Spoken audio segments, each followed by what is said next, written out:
So I am building these targets. Um, I had some family members want to go shooting. Plus, my kids like to go shooting, and I had one. I had built one of these targets before, and so I thought it might be nice to build a second one. So I thought I'd take you guys along for the ride. So here's just some square or some scrap steel tubing.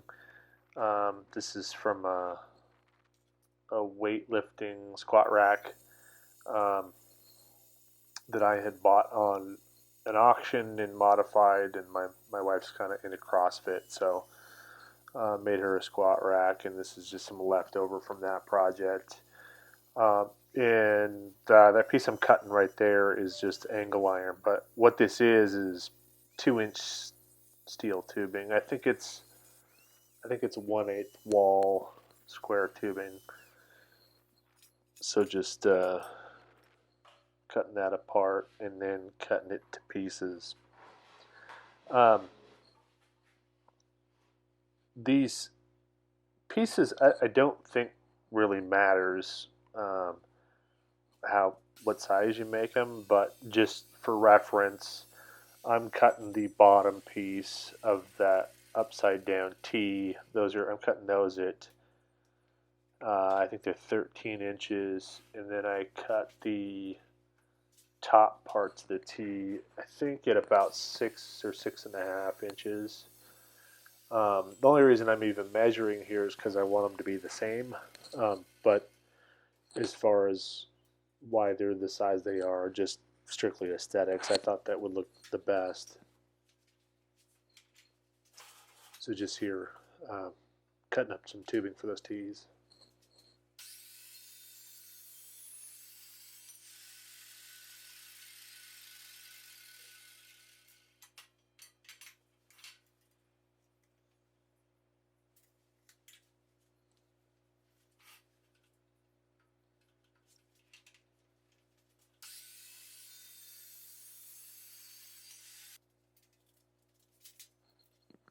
Once those are cut up, the next thing that I'm doing here is just layout, and I'm doing the layout so I can know where to grind the paint off because I want to grind the paint off for welding these things together.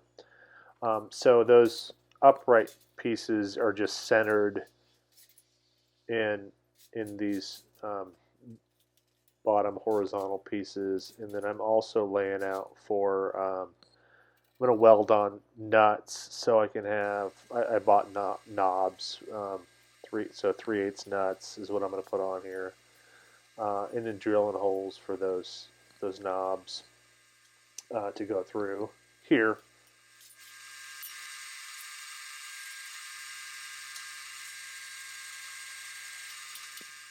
And I drill in. That's a 1/4 inch drill bit there, and that was kind of my pilot bit, and then I drilled pilot holes, and then I came back. I didn't show it on video, but I drilled it whatever one size up from 3/8 was in my drill index, just so there's a little bit of clearance here. And then now I'm kind of rounding over the edge because they're sharp, so I'm making them so where no one's going to cut themselves moving these things around. Also grinding off paint so I can get a weld, um, and then I'll tack them together, square them up, and then weld them out.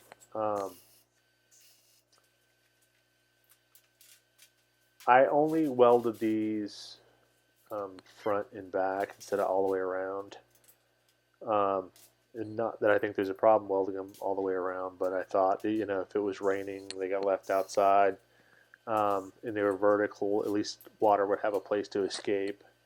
And they're going to be plenty strong, way stronger than they need to be. Just being welded front and back here. The other thing is the less welds, the less distortion. Although it doesn't really matter on these because they're just targets. They're going to get shot up anyways.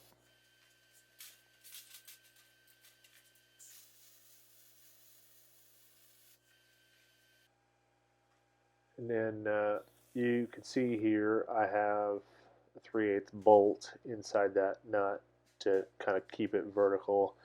It's serving kind of two purposes here. One is to keep the nut in the correct alignment, and two, you see that there was the top of that bolt. Maybe you couldn't see it, but the top of that bolt is not threaded. It's just a straight shank on there. And so what that's doing is, if there's any spatter gets or on it, it won't mess up the threads of either the bolt or the nut. So that's why I like to have that straight shank piece there. Um, it's kind of long, and so it's kind of easy to eyeball and see that it's going to be straight enough for this purpose. And then, like I said, to keep the weld spatter from getting into the nut. And I put those on the same side. And my idea with that is, if you know, if somebody shoots one of the stands, uh, hopefully it'll still be usable if those knobs are all on the backside. Um, no one's shot one of those yet, so I don't know if that's my theory is good on that or not. But um, anyway, that's why I did that.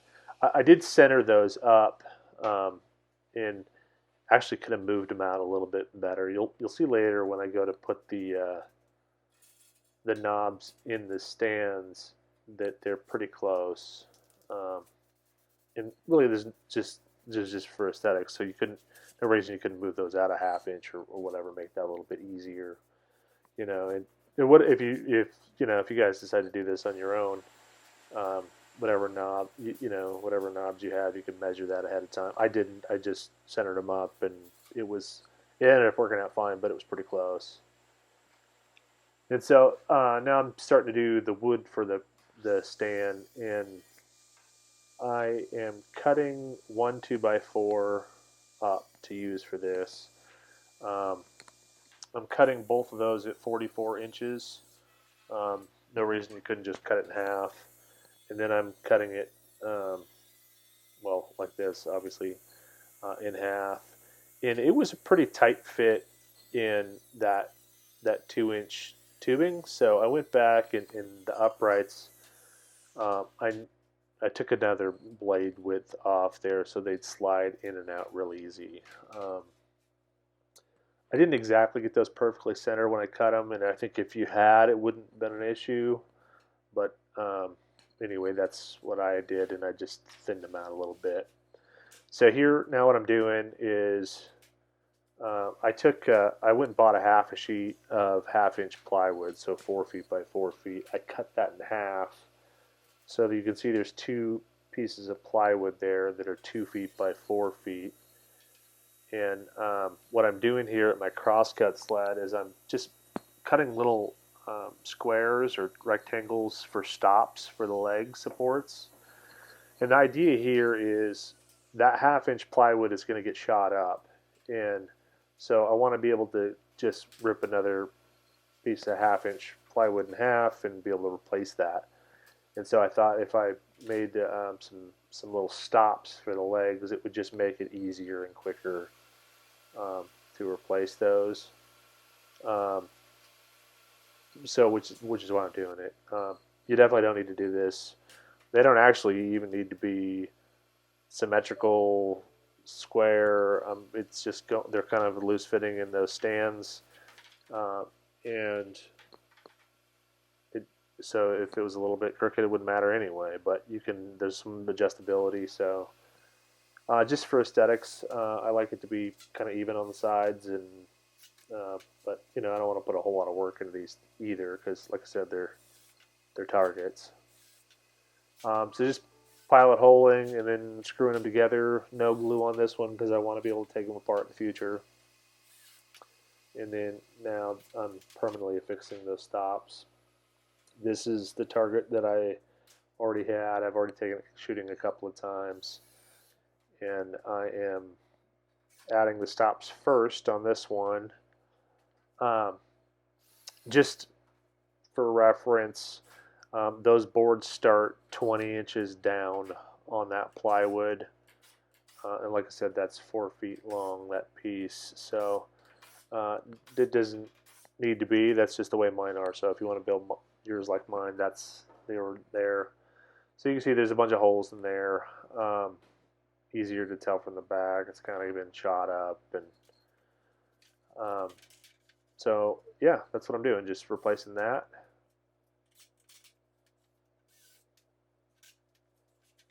And then once I get this on, the woodwork's pretty much done. This is a very simple project. If you're new to woodworking or new to metalworking, this is a pretty good project. I mean, for the metalworking, it's the welds aren't really holding up any weight here. So if you weren't good at welding, this is good practice, and it's a good project. You can see what I was talking about with the knobs there; they're really close together. Um, so yeah, the part of the 2x4 goes in the bottom to keep it from tipping over when it's windy out. And you see, I'm kind of struggling to get the other one on. It's because of the height of my ceiling in my shop. Um, this is easier on the ground, but my knee's kind of bunged up right now, so I'm trying to do this, and I'm trying to keep in the camera so you can see. But that's how it looks. Um, I think they're probably close to 6 feet tall, um, and they're if you're there's a little bit of adjustability in them, so if you're on uneven ground, you can kind of adjust for that with the legs being adjustable, and you could either tape your targets on like I'm about to do here, or you could just take a staple gun out with you and staple them on, staple over and over if you wanted to. And you can see here, there's plenty of room for a silhouette target, or you could put point targets, or whatever you wanted on here. And that's about it. So thanks for watching. Um, please hit the like button and hit subscribe if you haven't already. Thank you.